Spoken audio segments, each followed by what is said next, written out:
Avez-vous des difficultés à passer à l'action? Remettez-vous à plus tard ce que vous devez faire? Est-ce que votre visualisation se limite à l'échec? Êtes-vous paralysé par la peur du rejet ou par celle de vous tromper? Le dictionnaire définit la confiance en soi comme être assuré de ses possibilités. Alors vous êtes-vous demandé en quoi vous pouvez vous fier à vous-même? En vous posant cette question, vous découvrirez que le niveau de confiance en soi n'est pas nécessairement constant, qu'il fluctue avec les circonstances, les années, et que sans passage à l'action, sans expérience, sans pratique, il diminue.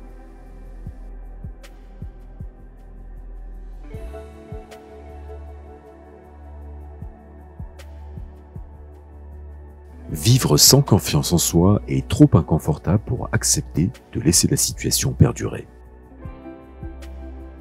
Le doute et l'incertitude vous placent dans une position de stress qui empire davantage la situation.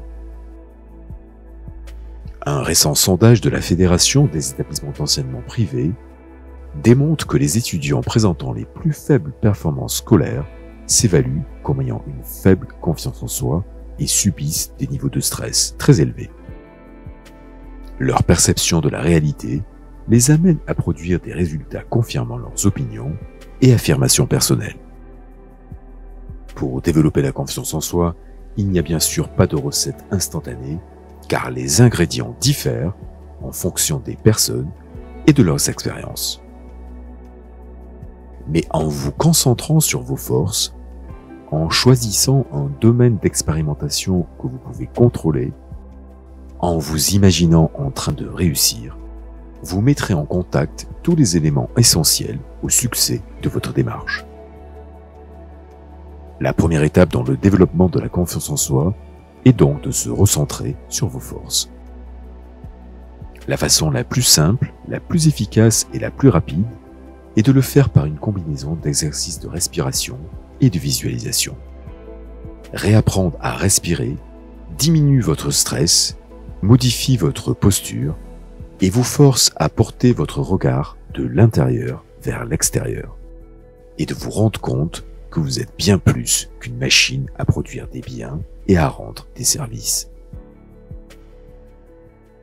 Le simple fait de respirer profondément oxygénera beaucoup mieux votre cerveau, vous aidera à avoir les idées plus claires, à avoir plus d'énergie. En respirant profondément, votre énergie circule le long de votre colonne vertébrale, ce qu'une respiration étroite et courte ne peut pas faire. En respirant profondément, vous comprendrez que personne ne peut vous imposer d'avoir confiance ou pas confiance en vous-même. Vous êtes le seul responsable et c'est votre interprétation des circonstances qui vous amène à choisir d'avoir confiance en vous ou de ne pas avoir confiance en vous. C'est votre intellect qui cherche des raisons de miner votre confiance en vous.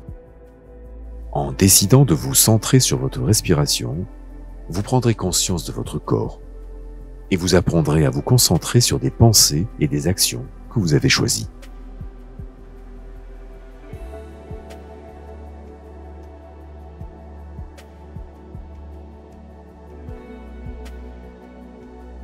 Allongez-vous sur le dos et détendez-vous. Vous pouvez placer un oreiller sous les genoux pour vous aider à réduire la tension dans le bas du dos. Commencez par porter attention sur votre façon de respirer.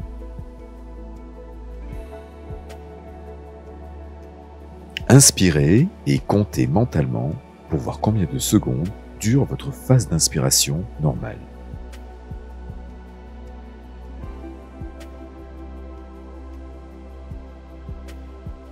Est-ce que vous respirez par le nez? Placez une main sur votre ventre et inspirez.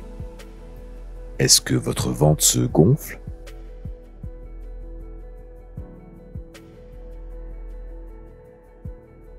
Placez une main près de votre gorge, sur le sternum, et inspirez. Est-ce que votre cage thoracique se soulève?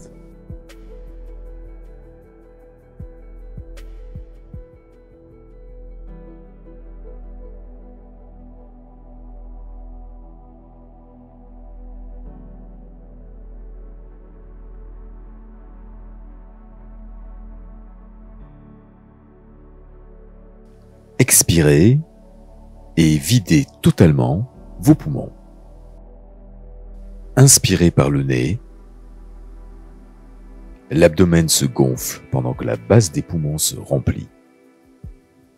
Votre ventre se gonfle doucement, comme un ballon, et vos muscles abdominaux restent détendus. Vous pouvez suivre ce mouvement d'expansion en plaçant une main sur le ventre. Pratiquez cette respiration abdominale 21 fois.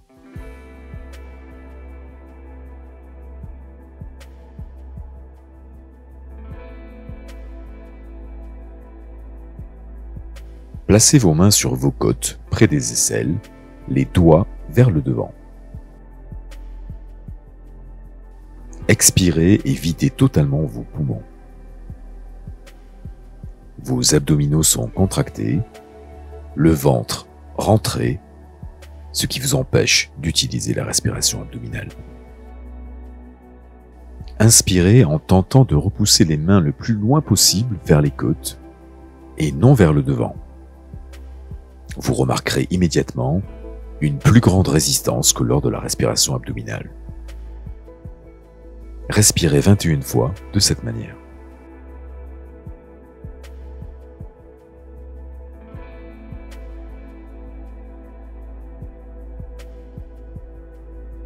Vous allez maintenant tenter de respirer sans utiliser la respiration thoracique ni la respiration abdominale, mais en utilisant simplement la partie haute de votre corps.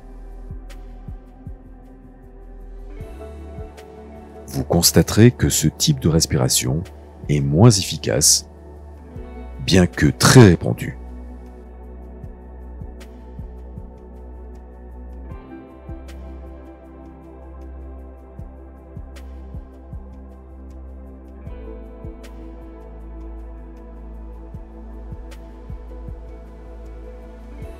Pratiquez l'enchaînement des 3 phases de respiration en commençant par la respiration abdominale. Quand vous ne pouvez plus gonfler davantage l'abdomen, emplissez d'air votre cage thoracique, puis complétez en reprenant un peu d'air supplémentaire grâce à la respiration haute. N'oubliez pas de rester détendu. Comptez mentalement pour voir combien de secondes dure maintenant votre phase d'inspiration. Tout en respirant profondément, imaginez-vous en train de réussir. En remplissant vos émotions d'images positives vous concernant, vous reprenez le contrôle de votre imagination et le contenu de votre visualisation se modifiera progressivement.